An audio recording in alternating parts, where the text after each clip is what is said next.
बिस्मिल्लाहिर्रहमानिर्रहीम, अस्सलाम वालेकुम, वेलकम टू माय चैनल। तो दोस्तों, आज हम बहुत ही मजेदार रशियन सैलड की रेसिपी बनाएंगे। तो वैसे तो इस सैलड को बनाने का बहुत सारे तरीके हैं, लेकिन आज हम जो इस तरीके से बनाएंगे, आपकी रशियन सैलड बिल्कुल रेस्टोरेंट स्टाइल में बनेगी। बहुत जबरदस्त टेस्ट, आसानी से इसको घर में बना सकते हैं बहुत ही कम पैसों के साथ। तो यहां पर सबसे पहले इसके लिए बहुत ही मजेदार सॉस तैयार करेंगे, जिसके अंदर ऐड करेंगे कुछ ऐसी चीजें जिससे इसका बहुत ही ज्यादा टेस्ट बनेगा। तो सबसे पहले 1/4 कप यहां पर हमने मायोनीज का ले लेना है। साथ में 1 टेबल स्पून ऐड करेंगे केचप और 1/2 टेबल स्पून ऐड करेंगे चिली सॉस के। तो ये चिली सॉस और ये जो केचप ऐड करें, इससे टेस्ट बहुत ही जबरदस्त बनेगा। इसको जरूर ऐड कीजिएगा, एक दफा इसी तरह ट्राई कीजिएगा। इसी के साथ 1/2 कप हमने क्रीम का ऐड कर लेना। टेट्रा पैक की क्रीम जो बाजार से मिलती है मार्केट से, वही इसके अंदर ऐड करेंगे। तो दोस्तों, आज की हमारी रेसिपी बहुत ही मजेदार बनने वाली है। आप इस रेसिपी को अफ्तार पार्टी हो या दावत पार्टी फंक्शन में जरूर ट्राई कीजिएगा। सारे इसकी रेसिपी आपसे जरूर पूछेंगे, बहुत ही जबरदस्त टेस्ट बनता है।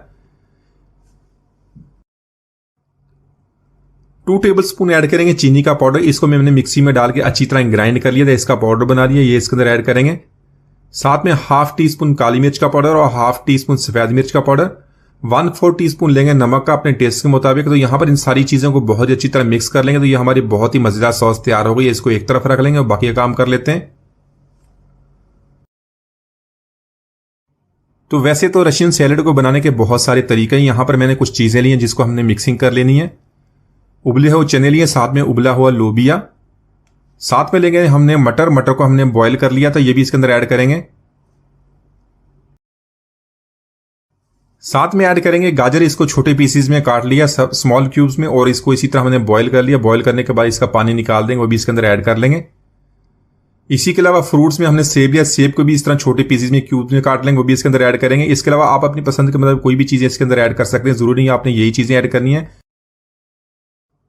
तो इसी के साथ मैंने लिए 2 मीडियम साइज के आलू। उनको बॉईल करने के बाद इसी तरह छोटे पीसेज में क्यूब्स में काट लिया, वो भी इसके अंदर ऐड कर लेंगे। तो इसी के साथ मैंने लिया पाइनएप्पल, अनानास। इसको मैंने छोटे पीसेज में काट लिया है। तो ये अनानास डालने से जो हमारी रशियन सैलेड है, इसका टेस्ट बहुत ही जबरदस्त बनता है। तो साथ में लेंगे उबला हुआ चिकन। इसको मैंने चिकन बोनलेस को मैंने थोड़ा सा सिरका डाल के बॉईल कर लिया था। बॉईल करने के बाद इसको साफ पानी से एक दफा धो लिया। इसको छोटे पीसेज में इस तरह क्यूब्स में काट लिया, इसके अंदर ऐड करेंगे। साथ में लिए बॉइल्ड कॉर्न। तो यहां पर इन सारी चीजों को बहुत ही अच्छी तरह मिक्सिंग कर लेंगे। मिक्सिंग करने के बाद कुछ और चीजें ऐड करेंगे जिससे इसका टेस्ट और भी बढ़ जाएगा। तो इसी के साथ यहां पर लेंगे किशमिश। किशमिश को हमने अच्छी तरह धो लिया, इसके ऊपर से जो मट्टी वगैरह होती है निकल गई है। साथ में ऐड करेंगे कुछ टूटी फ्रूटी। अगर आप बच्चों के लिए बना रहे तो इसको जरूर ऐड कीजिएगा, सारे इसको बहुत पसंद करेंगे, बहुत ही शौक से इसको खाएंगे। साथ में आप अपनी पसंद के मतलब ड्राई फ्रूट्स भी ऐड कर सकते हैं। मजेदार होने के साथ साथ आपकी रशियन सैलेड बहुत ही हेल्दी भी बनेगी। तो यहां पर इसकी अच्छी तरह मिक्सिंग कर लेंगे। तो अगर आपने दावत पार्टी फंक्शन के लिए बनाते तो इसी तरह मिक्सिंग करके आप फ्रिज में रख लें ताकि अच्छी तरह ठंडी हो जाए। अच्छी तरह मिक्सिंग करने के बाद जो हमने सॉस बनाई थी इसके अंदर ऐड करेंगे। अच्छी तरह मिक्स करने के बाद दोबारा इसको फ्रिज में रखेंगे और ठंडा ठंडा इसको सर्व करेंगे। सब इसकी रेसिपी आपसे जरूर पूछेंगे, बहुत जबरदस्त ये सॉस बनती है। तो माशाल्लाह हमारी बहुत ही मजेदार रशियन सैलेड आपने बहुत ही आसानी से बना ली है। जरूर ट्राई कीजिएगा। उम्मीद आज की रेसिपी आपको पसंद आएगी। मिलते हैं अगली वीडियो तक, इजाजत दीजिए, अल्लाह हाफिज।